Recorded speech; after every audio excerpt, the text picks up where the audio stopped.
Okay hey all right and welcome to all in today's newspaper discussion. देखिए आज हम 2 दिन का एक साथ न्यूज़पेपर डिस्कस कर लेंगे, प्लस 2 दिन के highlighted notes plus page wise discussion आप लोगों को मिल जाएगा। 1 मार्च का एज वेल एज 2 मार्च का दोनों ही हम पेज वाइज करेंगे, और जो भी इंपॉर्टेंट रहता है हमारे UPSC as well as state PSC के लिए वो हम कवर कर लेंगे। मैं सबसे पहले आप लोगों को दिखा देता हूं कि कौन कौन से आज हम नोट्स डिस्कस करने वाले हैं 1 मार्च और 2 मार्च के। राइट, आप लोगों को जो ये नोट्स हैं वो फ्री ऑफ कॉस्ट मिल रहे हैं, प्लस हाईलाइटेड वर्जन आपको मिलेगा। सिविल्स योगी और पंकज बोरा ऑफिशियल 2 चैनल है। अगर आप डेडिकेटेड यूपीएससी या सिविल सर्विसेज की प्रिपरेशन कर रहे हैं तो आप इन चैनल्स को ज्वाइन कर सकते हैं। बहुत बार जो बच्चे हैं वो यूट्यूब में ये बोल रहे हैं कि सर हमें रेगुलर क्लासेस चाहिए, बट वो अभी हम पेड करा रहे हैं। यूट्यूब में थोड़ा सा टाइम लग जाता है, इसलिए हम थोड़ा सा डिले हो रहा है, बट इसको हम आपको सभी के नोट्स परफेक्ट टाइम में देंगे। देखिए सिविल्स योगी में भी है, पर इसमें भी है। देखिए 1 मार्च हाईलाइटेड वर्जन है, इसके बाद डेट वाइज नोट्स हैं। पीबीटी ये क्या है, मैरीटाइम जोन्स क्या हैं, ये सब एडॉप्ट हेरिटेज स्कीम क्या है, मतलब ये लाइन वाइज आपको पूरा बताया गया है। यूरोपियन यूनियन में कितने देश हैं, और सबसे बड़ी बात चंद्रयान 3 मिशन, G20 है, उसके साथ साथ बहुत सारे हैं। विंडसर फ्रेमवर्क ये क्या है, और ऐसे ही बहुत सारे नोट्स हम 2 मार्च तक करने वाले हैं। चलिए बिना टाइम वेस्ट करे हम 1 और 2 मार्च के नोट्स को डिस्कस कर लेते हैं। राइट, तो चलिए 1 मार्च में सबसे पहला पेज देख लेते हैं कौन सी बात है। देखिए Q3 Q4 हमारे आते रहते हैं। GDP growth rate slows to 4.4%, past data upgraded. ये देखिए, अगर आप कोई कहता है कि जीडीपी की जो ग्रोथ रेट है वो कौन सा डिपार्टमेंट रिलीज करता है, तो आप लोगों को डायरेक्टली ये बोलना है ये एनएसओ रिलीज करती है। एनएसओ का फुल फॉर्म अगर बताएं तो नेशनल स्टैटिस्टिकल ऑफिस, एनएसओ। कभी कभी स्टेट पीसीएस में तो ये भी क्वेश्चन पूछ दिए जाते हैं कि 4 क्वार्टर होते हैं, Q1 Q2 Q3 और Q4। जैसे 12 महीने हैं, 12 मंथ होते हैं, 4 से डिवाइड करूंगा तो कितना हो जाएगा, 3 जा। तो एक क्वार्टर कितने महीने का होगा, फिर 3 महीने का। ऐसे ही 4 क्वार्टर होंगे, Q1 Q2 Q3 Q4। आप लोगों को ये ध्यान नहीं रखना कि Q3 में कौन सा था, ऑन एन एवरेज पूछा जाता है, ये हमारे काम का नहीं है। बट हमारे काम का इस पूरी न्यूज़ से कौन सा है कि जो जीडीपी होती है, जीडीपी का मतलब होता है ग्रॉस डोमेस्टिक प्रोडक्ट। मैं कहूँगा ये भारत का मैप बना रहा हूँ। सबसे पहले मुझे थोड़ा सा मैप बना रहा हूँ तो आप लोगों को पता होना चाहिए कि मैं ऐसे ही रफ डायग्राम कर रहा हूँ, तो कोई भी ये मत बोलना कि अरे मैप कैसा बना दिया। पर पूरा ही भारत है, ठीक है, पूरा भारत देश है, मान के चलो। ये इस भारत देश में एक साल के अंदर कितने गुड्स एंड सर्विसेज बन रहे हैं उसी को हम जीडीपी कहते हैं।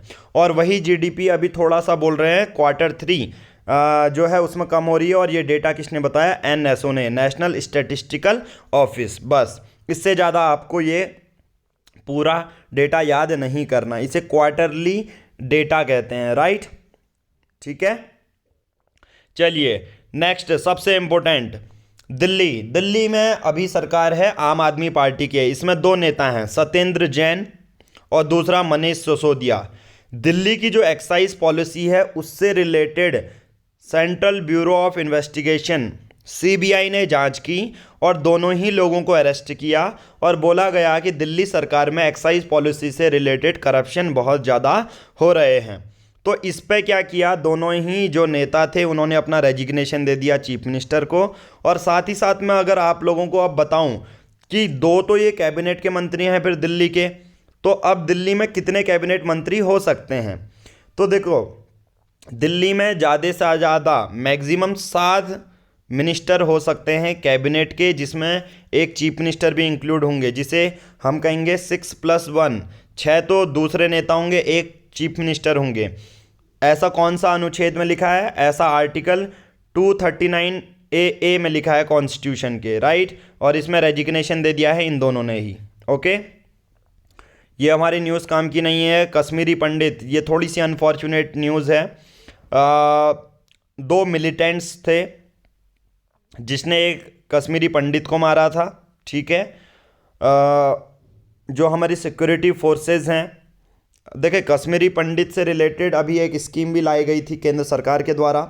जब आप लोगों को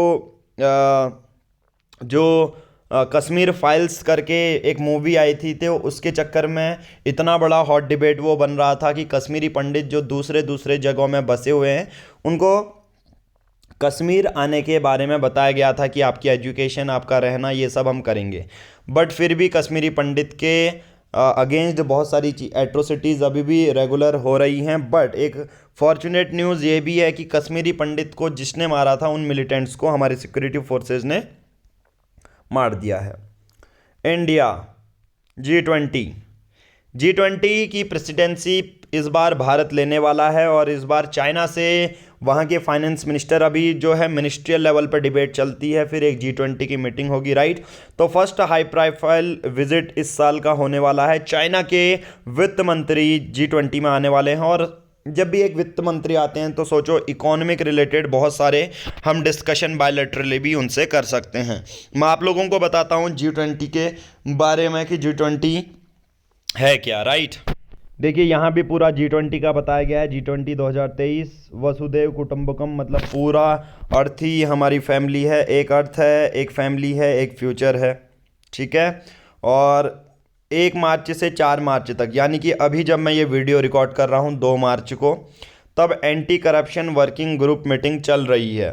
anti corruption working group meeting में क्या बोला जा रहा है कि जो भी फ्यूजिटिव इकोनॉमिक ऑफेंडर हैं, मतलब जो भगौड़े हैं, जैसे विजय माल्या यहाँ से पैसा लिया, नीरव मोदी यहाँ से पैसा लिया, उनके खिलाफ कोर्ट ने बोला कि इनको अरेस्ट करो, अरेस्ट करने से पहले ही वो भाग जाते हैं, उसी को फ्यूजिटिव इकोनॉमिक ऑफेंडर कहते हैं। ये 2018 में भी डिफाइन किया गया था, ठीक है। इकोनॉमिक सर्वे 2018 में डेफिनेशन दी थी कि एक भगौड़ा किसे कहेंगे। तो अभी गुरुग्राम में, यानी कि हरियाणा में, हमारी anti corruption working group meeting चल रही है, पहली वाली। और ये देश हैं, इसमें 19 देश और एक यूरोपियन यूनियन। मैं G20 के बारे में सबसे पहले आप लोगों को बता देता हूँ। देखिए, 1 मार्च का है G20 का पहला UPSC का। G20 1999 में बना था, जब फाइनेंशियल क्राइसिस चल रहे थे ईस्ट एशिया में, साउथ ईस्ट एशिया में। ग्लोबल फाइनेंशियल स्टेबिलिटी लाने की बात करता है। G20 में जो भी कंट्री हैं, देश हैं, उसमें 60% पूरे विश्व की पॉपुलेशन है, 80% ग्लोबल GDP है, और 75% तक ग्लोबल ट्रेड है। अगर कंट्री के बारे में बात करूं तो Argentina, Australia, Brazil, Canada, China, France, Germany, India, Indonesia, Italy, Japan, Korea, Mexico, Russia, Saudi Arabia, South Africa, Turkey, United Kingdom और यूनाइटेड स्टेट, और साथ ही एक है हमारा यूरोपियन यूनियन देश, ठीक है। यूरोपियन यूनियन का पूरा ग्रुप ही है। तो G20 हमारा क्यों बना था? जब 1990s के टाइम में फाइनेंशियल इनस्टेबिलिटी आई थी हमारी south east Asia, Indonesia, Vietnam, Bharat में भी, तब G20 बनाया गया था। सोच रहे हो कि एक बड़ा सा फाइनेंशियल जब क्राइसिस चलता है तब G20 को बनाया गया था। 19 देश हैं, एक यूरोपियन यूनियन है। नाउ देखिए, पेज नंबर 3 हमारा कोई काम का नहीं है, ठीक है, हमारी कोई काम की न्यूज़ नहीं है जो हम करने वाले हैं। पेज नंबर 4 देखो, एक्साइज पॉलिसी, वही CBI ने अरेस्ट किया है बीजेपी। पॉलिटिकल और क्रिमिनल न्यूज़ हम 2 मिनट में क्या कर देंगे, हटा देंगे, अपने माइंड में आने ही नहीं देंगे। अब यहाँ पर एक अच्छी बात है कि दिल्ली में 52 लाख जो छोटे पौधे होते हैं उनको उगाया जा रहा है। एनुअल प्लांटेशन की टारगेट रखी है under the green action plan 2023। मैं कहूँगा अपने पूरे भारत को पॉल्यूशन फ्री बनाने के लिए ग्रीन एक्शन प्लान 2023 है, और उसके चलते हुए दिल्ली सरकार तो 52 लाख छोटे पौधे उगा रही है। तो मैं हर एक राज्य सरकार से, या आप आंसर राइटिंग जब लिखते हैं तब आप ये लिख सकते हैं कि हर एक राज्य सरकार को ये करना चाहिए। इवन केंद्र शासित प्रदेश के लिए भी सेंटर ने कुछ प्रोविज़न इसके लिए लाने चाहिए। साथ ही साथ मैं ऑन एन एवरेज बता दूं, जो पॉल्यूशन हमारा करते हैं वो है PM10 और PM2.5, यानी कि पार्टिकुलेट मैटर 10 और पार्टिकुलेट मैटर 2.5, ये बहुत ही छोटे होते हैं, राइट। अगर मैं बात करूँ एवरेज के बारे में, यहाँ पर बताया जा रहा है, और इतनी सैपलिंग लगा के दिल्ली एक अच्छा उदाहरण दे सकता है कि बहुत ज़्यादा पॉल्यूशन फ्री चीज़ें होंगी। पेज नंबर 5 हमारे ये काम का नहीं है, ये काम का नहीं है, और ये काम का नहीं है, राइट। पेज नंबर 5 में हमारे काम का कुछ चीज़ नहीं है। पेज नंबर 6 में जाते हैं। देखो, एक्यूज्ड जो लाल चंदन की तस्करी है ये आंध्र प्रदेश में हो रही है, अभी अमित शाह के बारे में है। Dog kills infant sleeping with mother in Rajasthan hospital. कितनी बड़ी बात है, देखो एक कुत्ता एक इन्फेंट नवजात बच्चे को मार देता है राजस्थान के हॉस्पिटल में, कोई काम का नहीं है, ठीक है। विशाखापट्टनम में ग्लोबल इन्वेस्टर मीट होने वाली है और ग्लोबल इन्वेस्टर मीट में बहुत सारी 8,000 से ज़्यादा इंडस्ट्रीज़ आएंगी और ज़्यादा से ज़्यादा वो इन्वेस्ट करेंगी, राइट। ये हमारा पूरा डिटेल में हो चुका है, okay. Now next opportunities, page number 7, ये कुछ काम का नहीं है। पेज नंबर 8 से देखो, पेज नंबर 8 में कश्मीरी पंडित की जो डेथ है और बैंक गार्ड संजय शर्मा की डेथ से रिलेटेड ये पूरा आर्टिकल है। और इस आर्टिकल में रिलेटेड क्या चीज़ें दी गई हैं कि जितनी भी पॉलिटिकल पार्टीज़ हैं, सेपरेटिस्ट हैं, हुर्रियत कॉन्फ्रेंस है, सिविल सोसाइटी हैं, उन्होंने इस पूरे चीज़ को कंडेम किया। अभी एक अच्छी बात यह है कि हमारे सिक्योरिटी फोर्सेस ने मिलिटेंट को मार दिया है, बट यहाँ पर मैं कहूँगा कि बहुत सारे लोगों का जो कश्मीर में, जम्मू एंड कश्मीर एक, देखो जम्मू एंड कश्मीर एक स्टेट हुआ करता था 2023 तक, मतलब 5 अगस्त 2019 तक, ठीक है। 2023 अभी G20 वाला याद आ गया तो टंग स्लिप हो गई है। जम्मू एंड कश्मीर पहला एक राज्य हुआ करता था, हिस्ट्री में पहली बार हुआ किसी एक राज्य को तोड़कर केंद्र शासित प्रदेश बनाए गए। मैं तोड़ना वर्ड यूज़ नहीं करना चाहूँगा, डिग्रेड करके एक यूनियन टेरिटरी बनाई गई। तो जम्मू एंड कश्मीर एक तो हो गया, Jammu and Kashmir union territory हो गया पहला। दूसरा हो गया लद्दाख वाला, जम्मू एंड कश्मीर में असेंबली है, लद्दाख में कोई असेंबली नहीं है। तो अब होता क्या है, 2019 में स्टेट रीऑर्गेनाइजेशन एक्ट आता है, उसके चलते 370 जो स्पेशल स्टेटस देता है उस आर्टिकल को ख़त्म कर दिया जाता है और 2 केंद्र शासित प्रदेश बना दिए जाते हैं। बट यहाँ पर बात यही आती है कि केवल जो चुने हुए लोग ही इस वैली में और एडमिनिस्ट्रेशन अच्छा कर सकते हैं, ठीक है। तो ये पूरा आर्टिकल है, इसको पूरा डिटेल में नहीं जानना। तो जब भी आ जाता है कोई एक सॉल्यूशन देने की बात करें तो पूरे आर्टिकल में एक ही पूरा घिसा पिटा आर्टिकल है कि ऊपर ये हुआ, पुलवामा का अटैक हुआ, ये वो आपको ये लिखने की ज़रूरत ही नहीं पड़ेगी, समझ रहे हो। बहुत सारे बच्चे कंफ्यूज हो जाते हैं, पूरे एडिटोरियल दिया होता है, हर एक लाइन लिख देते हैं, पता नहीं क्यों लिखते हैं वो। एक काम की आर्टिकल है ये, देखो ये अगर आपसे पूछा जाएगा ना, यही पूछा जाएगा, चाहे यूपीएससी, स्टेट पीसीएस, इंटरव्यू, मैं आपको वही बताऊंगा। जैसे ग्रीन हाईलाइट मैं आपको शो कर देता हूं। अगर आप यहां पर देख रहे हैं सिविल सीओगी में जो भी, ये देखो न्यूज़ में सिविल सीओगी है, जो भी हाईलाइटेड वर्जन देता हूं मैं बता देता हूं। देखो ग्रीन हाईलाइट का मतलब है फैक्ट और जीएस के टॉपिक, रेड का मतलब चैलेंजेस, राइट। तो इसका मतलब वही है। तो क्वेश्चन अगर कोई पूछे कि कश्मीरी पंडित, जम्मू एंड कश्मीर का इशू, तो आप ये लाइन लिख दो, ख़त्म। इस पूरे आर्टिकल से ये टॉपिक एक्सट्रैक्ट करना है और कुछ नहीं करना। Only an effective government by elected representative of the people of valley can do more to rebuild trust between the administration and the citizenry. समझ में आ रहा? केवल एक इफेक्टिव सरकार, ठीक है, केवल एक इफेक्टिव सरकार बाय इलेक्टेड रिप्रेजेंटेटिव, चुनी हुई सरकार वैली की और अच्छा कर सकती है। और यही एडमिनिस्ट्रेशन मतलब शासन और जो लोग हैं उनके बीच में ट्रस्ट क्रिएट कर सकती है, राइट। एडिटोरियल नंबर 2, यहाँ पर विंस्टर फ्रेमवर्क दिया है। मैं आप लोगों को सिर्फ यही फ्रेमवर्क बताऊंगा कि एक नई डील हुई है विंस्टर, और ये एक ब्रेग्जिट का पार्ट हुआ करता था। तो पूरे आर्टिकल में आपकी काम की न्यूज़ सिर्फ ये है जो मैंने ऑलरेडी एक्सट्रैक्ट कर दी है। साथ ही मैं ब्रेग्जिट के बारे में भी थोड़ा सा आपको एक्सप्लेन करूंगा। देखिए पहले मार्च के यहाँ पर न्यूज़ है और यहाँ पर विंस्टर फ्रेमवर्क है। विंस्टर फ्रेमवर्क क्या है? देखिए Windsor framework is a proposed post Brexit legal agreement. समझ में आ रहा? Post Brexit legal agreement.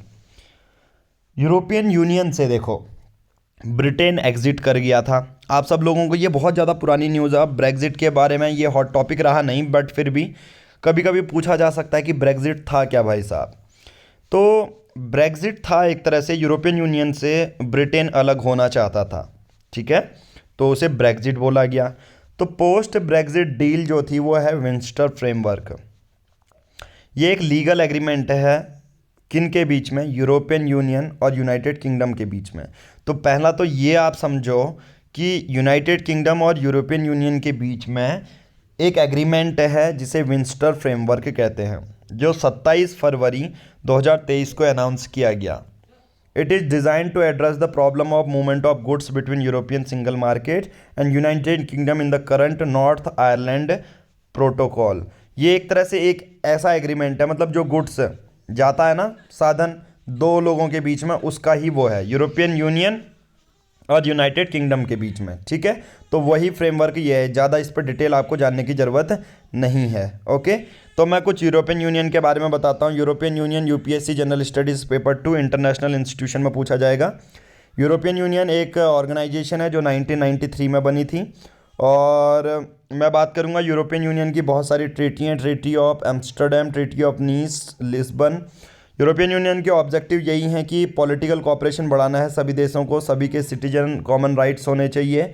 European union को नोबेल प्राइज़ भी मिला था 2012 में, राइट। 6 ओरिजिनल मेंबर हुआ करते थे, France, Italy, Netherland, Belgium, West Germany, Luxembourg. अब मैं बता देता हूँ यूरोपियन यूनियन में जो है यूरोपियन यूनियन में ब्रेग्जिट का क्या सीन है। जनवरी 31, 2020 को यूनाइटेड किंगडम ने कहा कि मैं यूरोपियन यूनियन को छोड़ना चाहता हूँ। यूनाइटेड किंगडम पहला ऐसा देश था जिसने यूरोपियन यूनियन को छोड़ने की बात कही। और यूरोपियन यूनियन में इसके पीछे का कारण क्या था, क्यों यूरोपियन यूनियन छोड़ना चाहता था, मतलब यूनाइटेड किंगडम क्यों यूरोपियन यूनियन छोड़ना चाहता था। यूनाइटेड किंगडम को लग रहा था कि हमारा जो ट्रेड है वो अच्छे से नहीं हो पाएगा, ठीक है, और कंट्रोल उतना अच्छा नहीं है। यूनाइटेड किंगडम एक अच्छी कंट्री है, बट यूरोपियन यूनियन में बहुत सारे ऐसे देश हैं जिसके चलते हुए यूनाइटेड किंगडम को उतना ज़्यादा फ़ायदा नहीं हो रहा। इंग्लिश नेशनल आइडेंटिटी अलग से बनाना चाहता था यूनाइटेड किंगडम, एक अपनी छवि अलग से बनाना चाहता था, रेदर देन यूरोपियन यूनियन वो नहीं रहना चाहता था। ठीक है, क्या स्विट्ज़रलैंड पार्ट है यूरोपियन यूनियन का? आंसर है नहीं। करेंटली अगर बोलें कितने मेंबर हैं यूरोपियन यूनियन में, 27 देश हैं। ठीक है, कौन कौन से हैं? ऑस्ट्रेलिया, इटली, बेल्जियम, लटाइवा, बुल्गारिया, मतलब यूरोपियन कंट्री जितनी है वो यूरोपियन यूनियन के अंदर हैं। ठीक है, नाउ देखिए दूसरा आर्टिकल देखते हैं, इंडियन डेमोक्रेसी, ये हमारे काम का नहीं है। अडॉप्ट ए हेरिटेज स्कीम, देखिए यहाँ पर मोनूमेंट मित्र करके हैं, ये क्या चीज़ें दी गई हैं मैं बता देता हूँ। अडॉप्ट हेरिटेज स्कीम 2017 में आई हुई थी। ठीक है, तो रैदर देन हम एडिटोरियल से पढ़ें अडॉप्ट ए हेरिटेज स्कीम, हम यहाँ से पढ़ते हैं यूपीएससी का। देखिए ministry of tourism, ministry of culture, ASI और स्टेट और गवर्नमेंट जो हैं उनका कोलैबोरेटिव एफर्ट है। और इस प्रोजेक्ट में ये क्या कहता है, ये सबसे पहले 27 सितंबर 2017 में जब वर्ल्ड टूरिज्म डे था, राष्ट्रपति जी ने इसको स्टार्ट किया था। और इसका मेन एम है कि जितनी पब्लिक सेक्टर कंपनीज़ हैं, प्राइवेट सेक्टर कंपनीज़ हैं, कॉरपोरेट सिटीजन हैं, हम लोग हैं, उनकी ये एक रिस्पॉन्सिबिलिटी है कि वो किसी भी एक जगह को, टूरिस्ट प्लेस को, हिस्टोरिकल प्लेस को अडॉप्ट कर सकते हैं और उसको और ज़्यादा सुंदर बना सकते हैं। जैसे एग्ज़ाम्पल मैं बता देता हूँ कि जैसे कोई प्राइवेट कंपनी है, मान के चलो, प्राइवेट कंपनी को सीएसआर रिस्पॉन्सिबिलिटी देनी पड़ती है, कॉर्पोरेट सोशल रिस्पॉन्सिबिलिटी। तो कॉर्पोरेट सोशल रिस्पॉन्सिबिलिटी में क्या होता है कि प्राइवेट कंपनीज़ को अपना कुछ पैसा, जो प्रॉफिट का पैसा है, वो सरकार को देना पड़ता है। सरकार उसके बदले क्या करती है, एजुकेशन, हेल्थ में वो पैसा लगाती है। तो सीएसआर का पैसा भी जो कंपनीज लगाएंगी उसे मोनूमेंट्स मित्र कहेंगे। तो मैंने पूरा डिटेल में बता दिया। अडॉप्ट ए हेरिटेज स्कीम 2017 में लॉन्च हुई थी 27 सितंबर वर्ल्ड टूरिज्म डे के अंदर। इसमें क्या हुआ, जो बिजनेस हैं अपना सीएसआर यूज़ कर सकते हैं वहाँ की टिकट ऑफिस, रेस्टोरेंट, म्यूज़ियम बनाने के लिए। पर एक जो चैलेंजिंग बात यह है कि जो इम्प्लीमेंटेशन होता है वो लोकल कम्युनिटी को अंडरमाइन कर रहा है। मतलब जो स्कीम है उसने लोकल कम्युनिटी को उतनी तवज्जो नहीं दी है। आप सब लोगों को पता है किसी भी एक जगह को बढ़ाना है तो वहाँ की लोकल कम्युनिटी बहुत ज़्यादा उसमें पार्टिसिपेट करनी चाहिए, बट यहाँ पर इस स्कीम ने इस पर कोई फोकस नहीं किया है। ठीक है, चलिए international court and climate change के बारे में बात करते हैं। एक वनाताऊ एक आइलैंड कंट्री है, कौन सी है, वनाउतू। ठीक है, अपने हिसाब से इसको प्रोनाउंस कर लेना, वानूतू। ये एक आइलैंड कंट्री है साउथ पैसिफिक ओशियन में। तो एक क्वेश्चन ये आ सकता है कि जो वनाउतू जो एक आइलैंड कंट्री है वो किस ओशियन में है? वो है एक पैसिफिक ओशियन में। और पैसिफिक ओशियन में है तो सिंपल सी बात है, अभी जितना ज़्यादा ग्लोबल वार्मिंग हो रही है ना, उस हिसाब से अगर आप देखोगे ये आइलैंड कंट्री डूबने की कगार में है। तो ये सब कंट्री जाती हैं इंटरनेशनल कोर्ट ऑफ जस्टिस, मतलब पूरे वर्ल्ड का एक कोर्ट। यहाँ पर दो टाइप की एडवाइजरी होती हैं इसकी, एक होता है कॉन्टेंटियस, एक होता है एडवाइजरी। कॉन्टेंटियस जुरिडिक्शन क्या होता है कि जो लीगल डिस्प्यूट है वो सॉल्व करेगा, ठीक है। और एडवाइजरी वो होता है कि ये नॉन बाइंडिंग होते हैं, ये तो बाइंडिंग होंगे, और एडवाइजरी आईसीजे का नॉन बाइंडिंग होती हैं।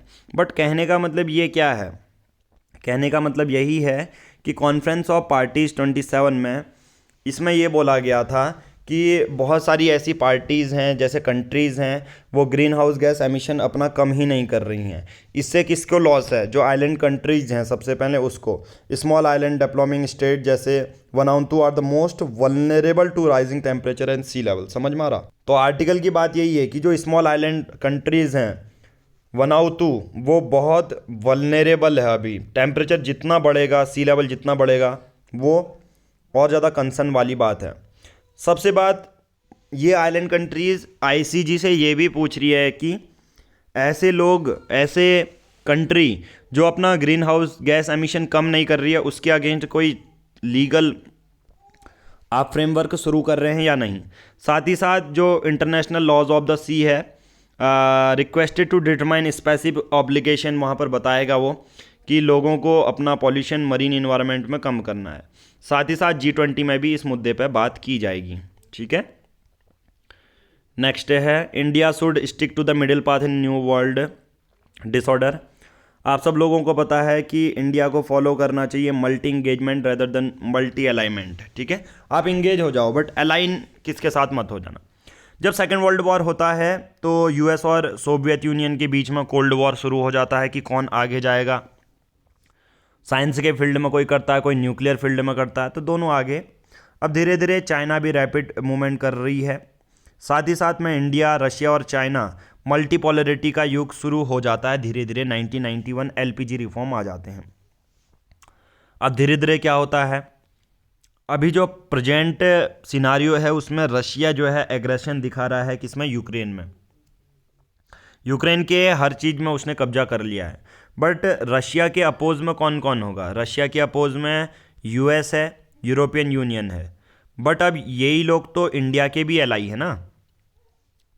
अभी जब यूनाइटेड नेशन जनरल असेंबली और UNSC, United nation security council में जब फेवर करने वाली बात आती है कि रशिया यूक्रेन में हमला कर रहा है, इसको कौन कंडेम करेगा, इंडिया ने उस स्टेटमेंट में वोट करने से ही मना कर दिया, क्योंकि इंडिया और रशिया तो दोनों ही ट्रेडिशनल पार्टनर हैं, अभी से नहीं है ना।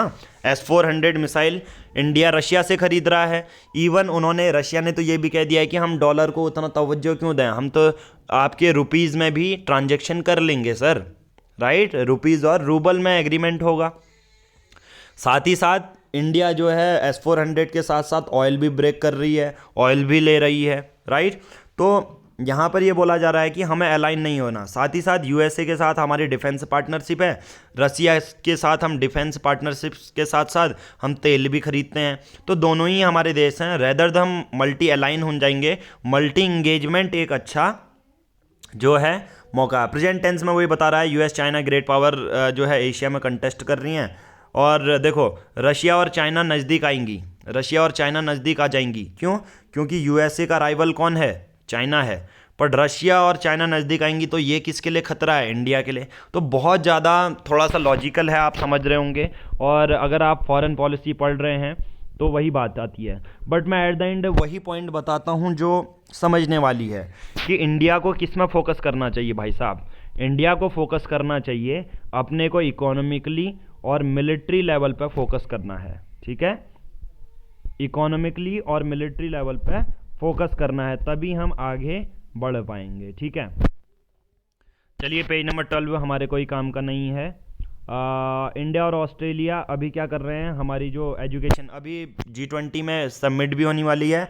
और गुजरात में जो गिफ्ट सिटी है उसमें ऑस्ट्रेलिया की 2 टॉप यूनिवर्सिटीज़ की जो सब्सिडरी है वो खुलने वाली है। मतलब अब इंडिया में भी ऑस्ट्रेलिया की यूनिवर्सिटीज़ खुलेंगी जहां बच्चे पढ़ पाएंगे।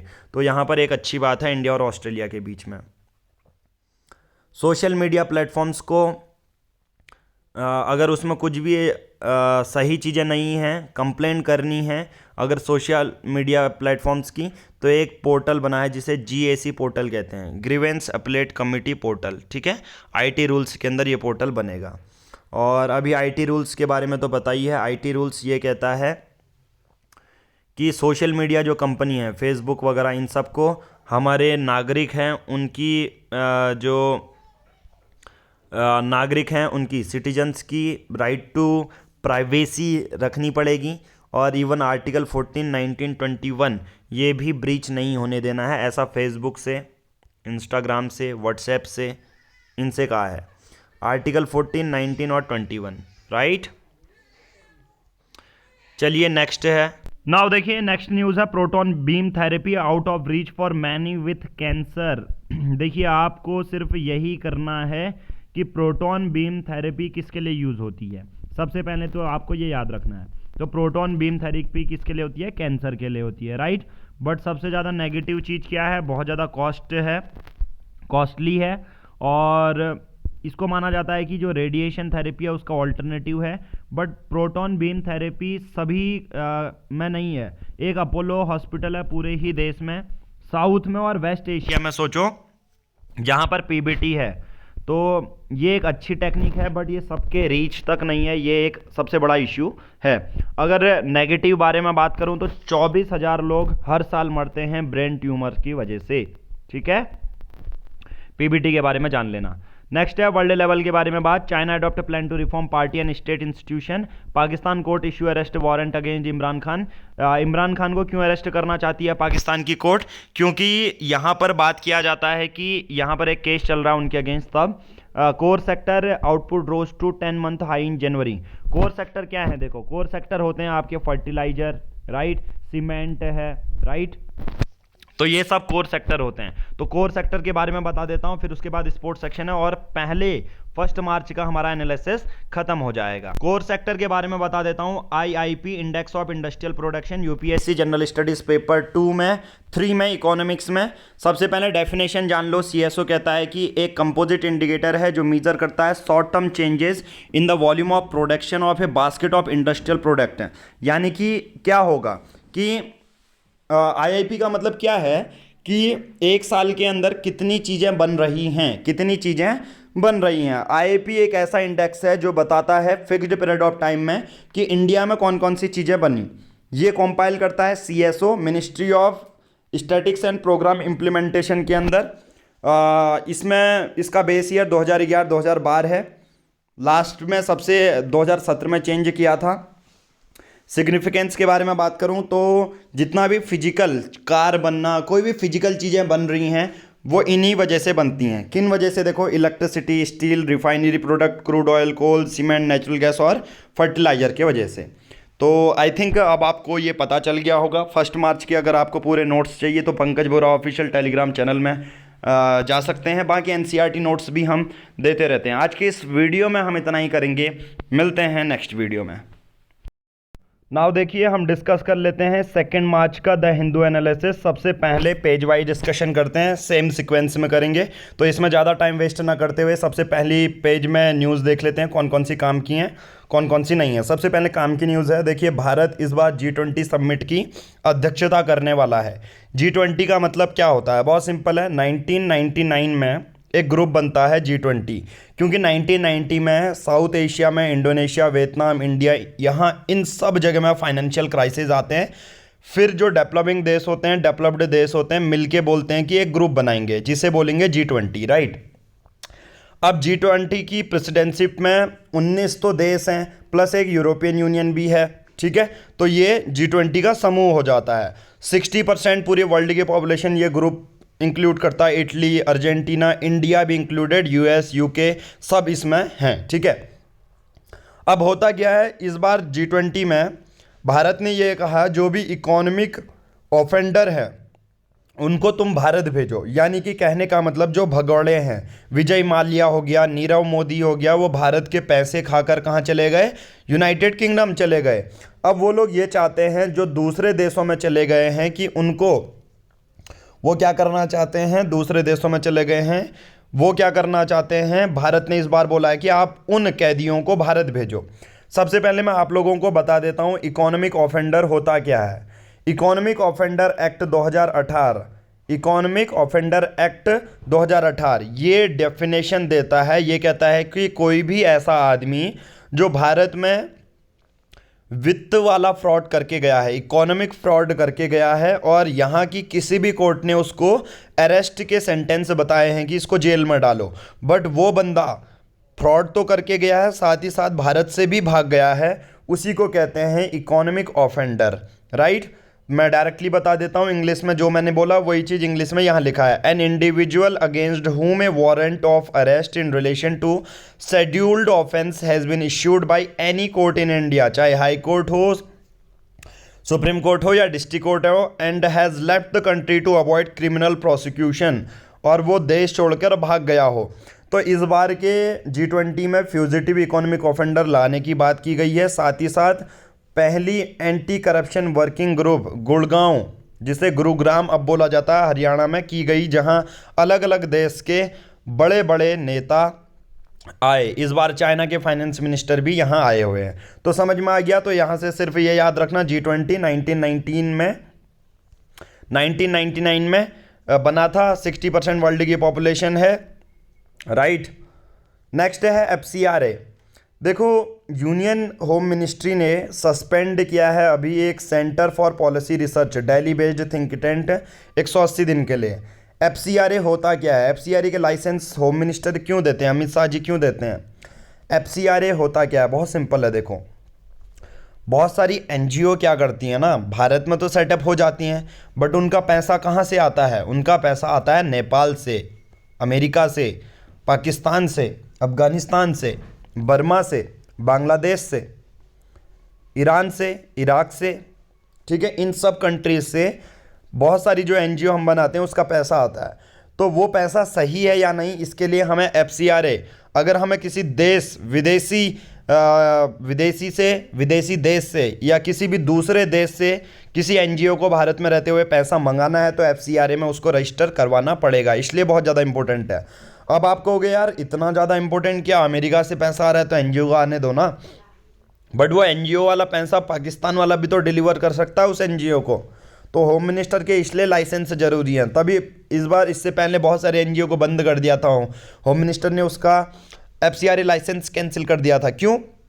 क्योंकि बहुत सारे लोग पाकिस्तान से आ रहे थे, पाकिस्तान से फंडिंग करेंगे तो सिंपल सी बात है, क्या होगा, भारत में टेररिज्म ये लोग फैलाएंगे। तो आप लोगों को फ्री में कहाँ मिलेगा, वही टेलीग्राम एप्लीकेशन जाना है, सिविल सहयोगी पंकज बोरा ऑफिशियल, 2 चैनल ज्वाइन कर लेने। यहाँ पर दोनों में सिमिलर चीज़ भेजी जाती है फ्री में। यहाँ पर कुछ 4000 लोग हैं, यहाँ पर कुछ 315 एक्सक्लूसिव। आप इस चैनल को ज्वाइन कर लीजिए, क्योंकि यहीं पर अपकमिंग 1 साल के लिए आपको यहीं पर मिलेंगे सब स्कीम्स। मैं आप लोगों को 2 मार्च के बारे में बता देता हूँ। G20 ऑलरेडी बता दिया है, 1999 में बना था, स्पेशली ईस्ट एशिया और साउथ ईस्ट एशिया को पर्टिकुलरली हिट किया था। G20 में 60% वर्ल्ड की पॉपुलेशन, 80% ग्लोबल GDP है। कौन कौन से देश हैं? 19 तो देश हैं, अर्जेंटीना, ऑस्ट्रेलिया, ब्राज़ील, कनाडा, मतलब सभी डेवलप्ड और डेवलप्ड नेशन, प्लस भारत भी है, इंडोनेशिया, इटली, जापान, प्लस एक यूरोपियन यूनियन है। ठीक है, ये कर लिया हमने। FCRA क्या होता है? फॉरेन कंट्रीब्यूशन रेगुलेशन एक्ट, ये 2010 में आया था। मैंने सिंपल भाषा में जो बोला ना, अगर किसी दूसरे देश से किसी भी NGO को फंडिंग चाहिए होगी तो वॉलंटरी में, तो उसको इस एक्ट में रजिस्टर करवाना होगा। इस एक्ट के अंदर वो खुद को 5 साल के तरह रजिस्टर करवाता है। ये एक्ट 2010 का है। और एक्ट क्या करता है? इंटरनल सिक्योरिटी लेजिस्लेशन, और it falls into preview of home minister and not the reserve bank of India. कितनी बड़ी बात है। RBI इसको नहीं चलाता, इसको चलाता है होम मिनिस्ट्री। क्यों? मैंने ऑलरेडी बता दिया ना, अगर FCRA का लाइसेंस, अगर पाकिस्तान से फंडिंग आ रही है, अगर वो टेररिज्म फैलाने में अगर वो कर दे तो, है ना। तो पहला पेज हमारा कंप्लीट हो गया। GST 1.49 लाख करोड़ आया है, और जो कि अच्छी बात है। तो ये हमने कर लिया। ये हमारे काम का नहीं है, ये हमारे काम का नहीं है, ये हमारे काम का नहीं है, राइट। पेज नंबर 2, आम आदमी पार्टी की तो पूरी सरकार ही हिला दी है। मनीष सिसोदिया को, सत्येंद्र जैन को जेल में डाल दिया CBI ने, और बोल दिया कि एक्साइज पॉलिसी में इन्होंने घपला किया है, राइट। अब जो हमारे अब कैबिनेट में एज पर आर्टिकल 239AA वो क्या कहता है? वो कहता है कि जो मिनिमम कैबिनेट के मंत्री होंगे दिल्ली में वो 7 होंगे, तो 2 लोग तो चले गए, तो अतिशी और सौरभ भारद्वाज को कैबिनेट में लाने की बात कर रहे हैं, राइट।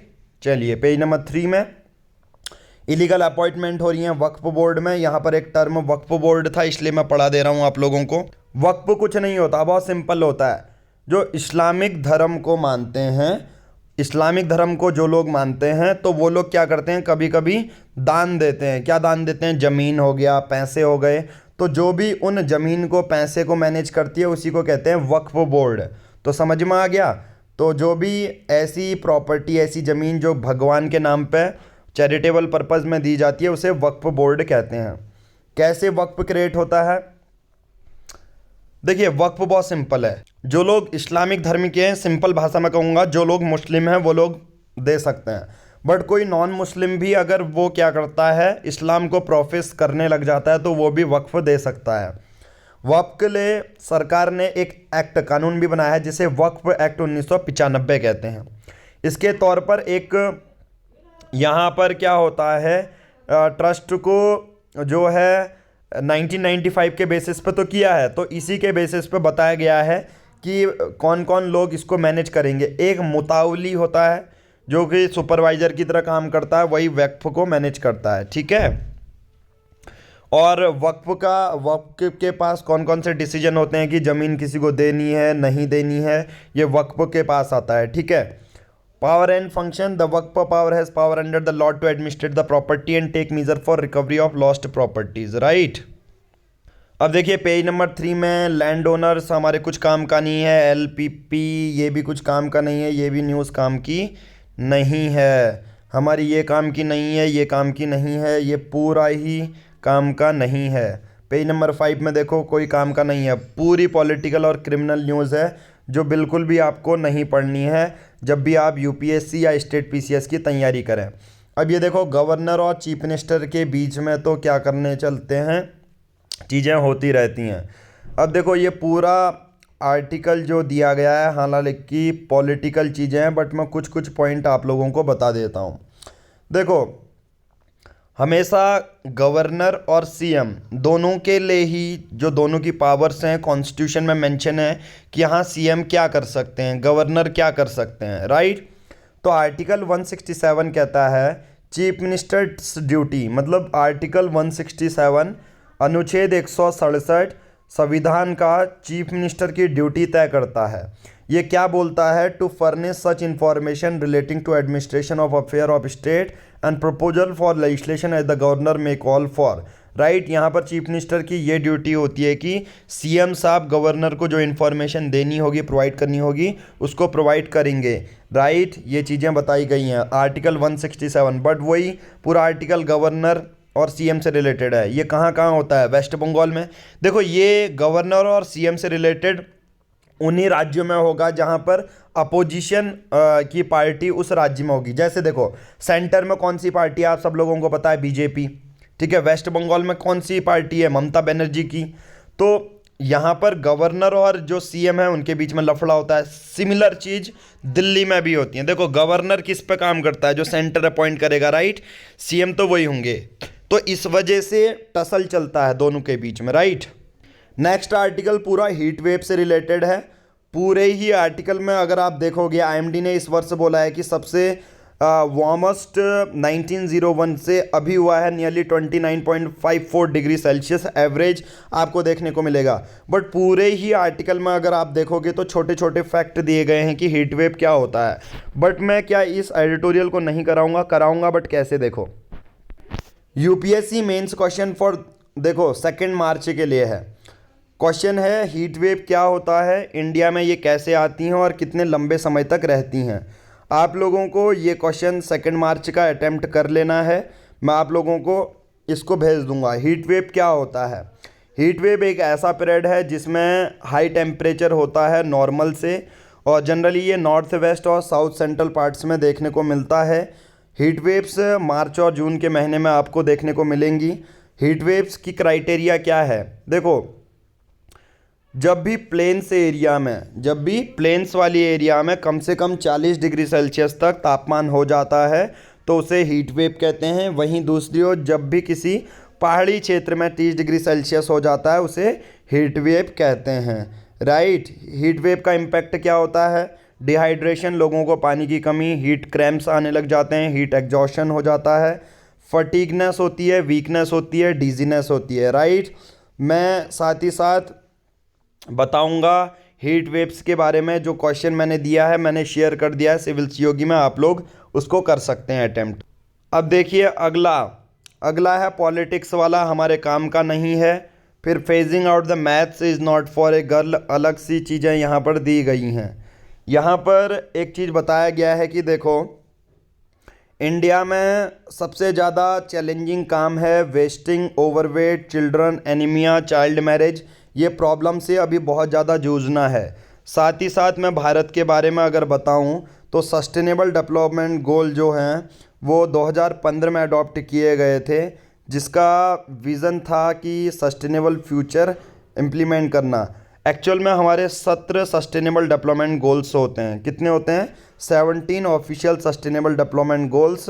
और सस्टेनेबल डेवलपमेंट गोल्स अडॉप्ट किए गए थे 2015, बट उसकी टारगेट है 2023। सस्टेनेबल डेवलपमेंट गोल्स 17 हैं। कौन कौन से हैं? जिसमें गरीबी को हटाना है, पानी लोगों तक पहुंचाना है, साफ स्वच्छता, इनमें से ये पॉइंट हैं, राइट। यहाँ पर विंडसर फ्रेमवर्क भी आया था। कल मैंने नहीं, इसी वीडियो के, इसलिए मैं प्रेफर करता हूँ कि 1 2 3 न्यूज़ एक ही साथ पढ़ा दूँ। विंडसर फ्रेमवर्क पहले में ही ऑलरेडी पढ़ चुके हैं, तो ये हमारे लिए ईजी हो। सॉरी फॉर द पॉज, बीच में कॉल आ गया था। विंडसर फ्रेमवर्क ऑलरेडी मैं दे भी चुका हूँ। विंडसर फ्रेमवर्क क्या है? यूरोपियन यूनियन जब ब्रिटेन एग्जिट कर चुका था तो यूनाइटेड किंगडम और यूरोपियन यूनियन के बीच में जो गुड्स हैं नॉर्दर्न आयरलैंड के बीच में कैसे ट्रांसफ़र होंगे, उसके ही बारे में है विंडसर फ्रेमवर्क। इसको हम ऑलरेडी कर चुके हैं। नाउ औरंगाबाद का नाम सांबाजी नगर रख दिया है, ये छोटे एग्जाम में पूछा जा सकता है। S-400 क्या है? देखिए S-400 defence missile defence system है, बहुत बड़ी बात है। और ये एंटी एयरक्राफ्ट जो हम कहाँ से ले रहे हैं? जो हम ले रहे हैं रशिया से। देखिए सभी 5 के 5 S-400 जो रेजिमेंट्स हैं वो भारत में 2024 तक आ जाएंगे। सबसे पहले आप लोगों को यही चीज़ याद रखनी है कि हम S-400 जो एयर डिफेंस सिस्टम है वो किस देश से ले रहे हैं? वो हम रशिया से ले रहे हैं। और 2024 तक माना जा रहा है कि हम S-400 डिफेंस सिस्टम पूरी तरह कंप्लीट कर देंगे, राइट, उसकी डिलीवरी। और सबसे बड़ी बात क्या है कि रशिया से हम S-400 डिफेंस सिस्टम खरीद तो रहे हैं, बट इंडिया और रशिया के बीच में जो पैसे का लेन देन होगा वो रूपी और रूबल अरेंजमेंट होगा, यानी कि हम रुपीज़ में भी ट्रांजैक्शन कर सकते हैं। यहाँ देखो साथ ही साथ में एक और चीज़ दिया गया है, कार्डसा। कार्डसा क्या है? इसे कहते हैं countering America adversary through sanction act. इसे क्या कहते हैं? देखो यूनाइटेड स्टेट्स ऑफ अमेरिका का एक अपना अलग कानून है जिसे वो कार्डसा बोलते हैं। ये कार्डसा के 10 पॉइंट हैं, उसमें से 4-5 पॉइंट अमेरिका का राष्ट्रपति लगा सकता है अगर ये कंडीशन फुलफिल हो। कोई भी देश जो नॉर्थ कोरिया, ईरान और रशिया से, जो कि अमेरिका के मतलब कट्टर दुश्मन हैं, सोचो ये तीनों, नॉर्थ कोरिया, ईरान और रशिया, इन तीनों से अमेरिका कहता है कि हमारे पास एक ऐसा कानून है, इन तीनों से अगर किसी ने भी लेन देन किया तो हम आप पर कार्डसा लगाएंगे। कार्डसा के अंदर क्या क्या होगा? वहाँ के राष्ट्रपति अभी जो बिडेन क्या कर सकते हैं, जैसे मान के चलिए एक वक्त के लिए, मैं उदाहरण के तौर पर भारत पर ले लेता हूँ ये, पर भारत पर लगने से रहा क्योंकि भारत में यार अमेरिका ने इंडिया से कहा था कि रशिया से तुम ऑयल मत खरीदना, पर रशिया से ऑयल खरीद लिया भारत ने, और वो भी कम दामों में। सोचो कार्डसा लगाने के बजाय छोड़ो अलग डिफेंस पार्टनरशिप कर रहे हैं। इंडिया की इमेज कितनी बड़ी है सोचो, है ना।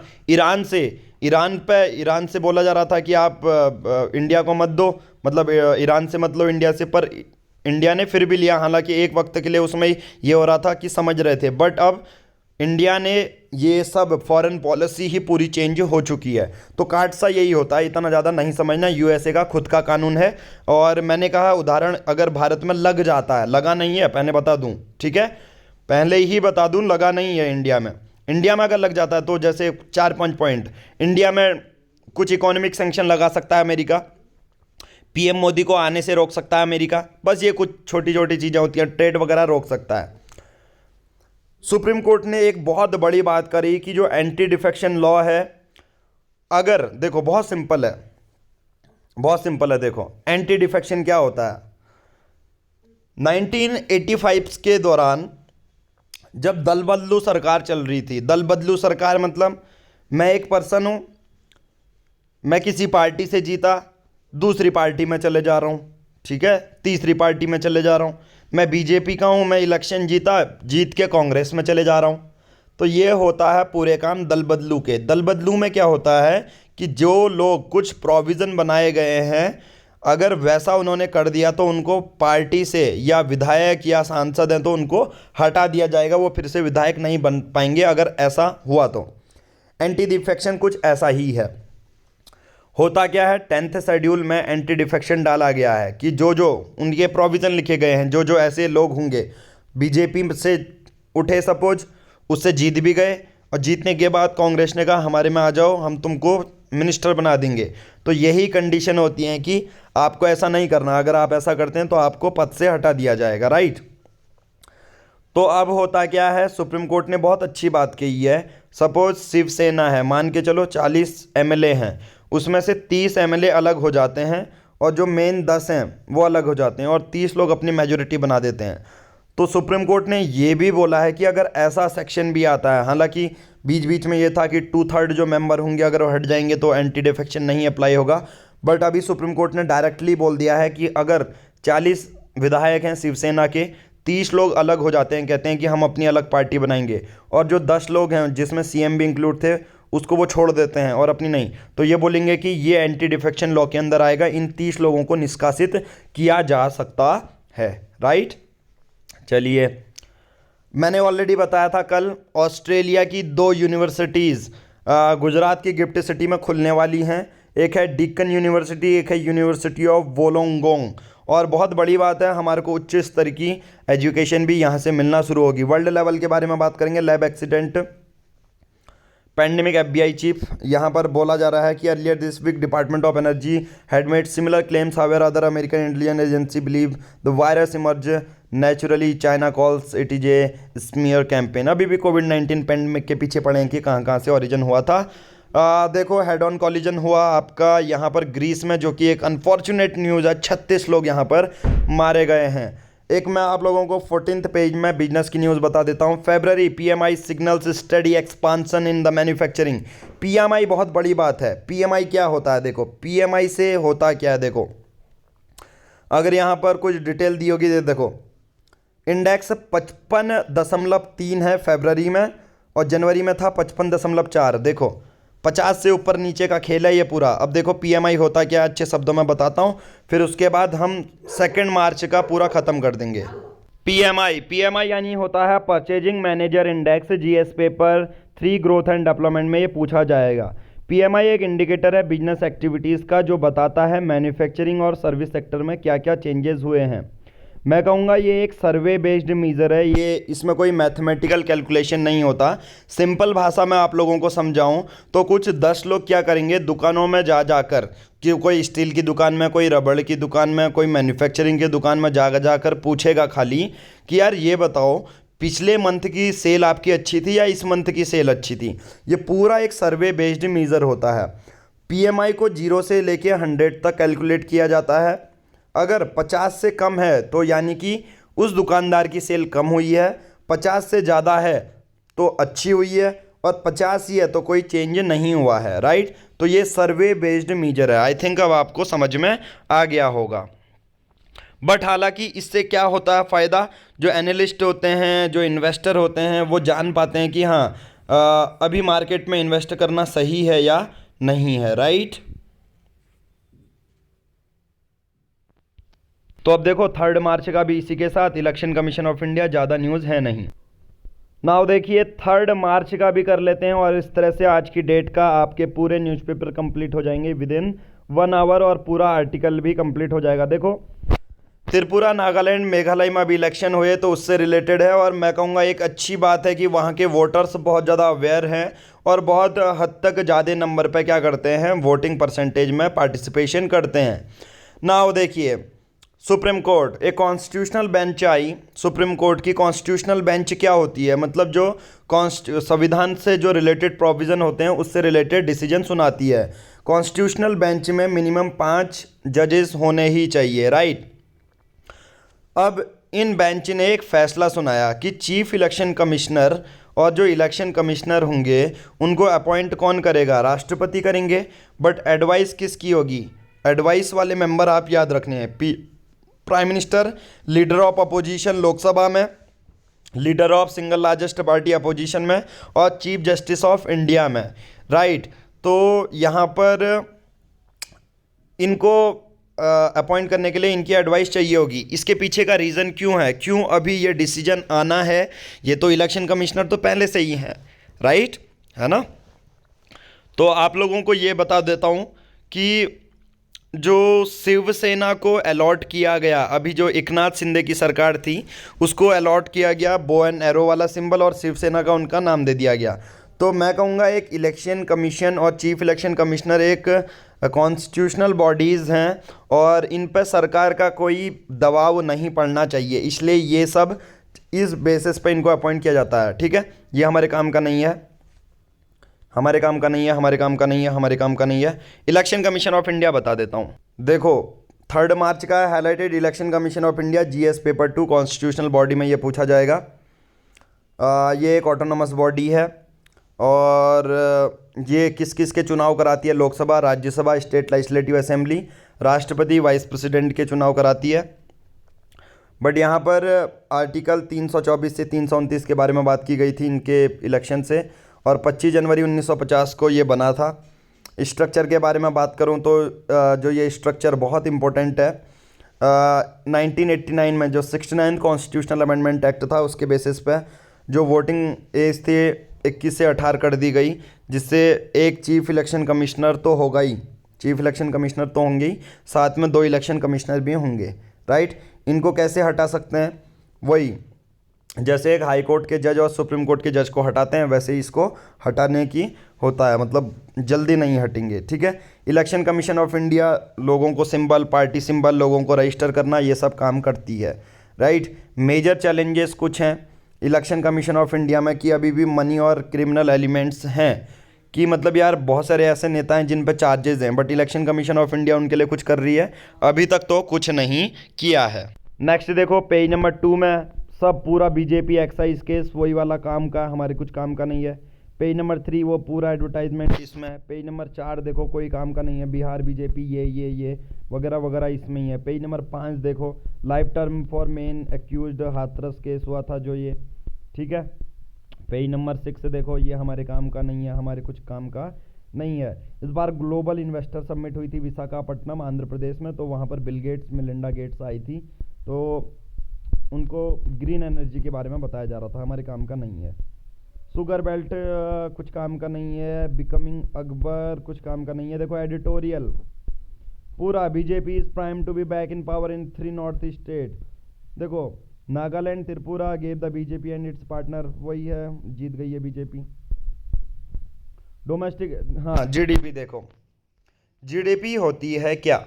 मैं कहूँगा ये प्यारा भारत है, हमारा प्यारा भारत बना देता हूँ, ये ऑलरेडी बता चुका हूँ जीडीपी क्या होता है, तो इसको समझाने की ज़रूरत नहीं पड़ेगी। एक साल में इस एरिया में कितना प्रोडक्ट बनेंगे उसे जीडीपी कहेंगे, और जीडीपी निकालता है एनएसओ, नेशनल स्टैटिस्टिकल ऑफिस। और पूरे उसमें देखो आर्टिकल में अगर आप देखोगे इस बार Q3 में कम हुआ है, ऑलरेडी 1 मार्च को हम कर चुके हैं ना, तो ये चीज़ें हैं। नाउ देखिए ये एडिटोरियल बहुत इंपॉर्टेंट है। 23 फरवरी 2023 को यूनाइटेड नेशन जनरल असेंबली ने कहा कि हम एक रिजोल्यूशन लाते हैं जिसमें बोलेंगे कि हम वॉर ख़त्म करना चाहते हैं रशिया और यूक्रेन के। तो जितने भी सभी देश हो यूनाइटेड नेशन के वो आप वोटिंग करो। 141 मेंबर्स ने क्या किया, 141 मेंबर जो थे उन्होंने फेवर किया कि हाँ वॉर ख़त्म होना चाहिए।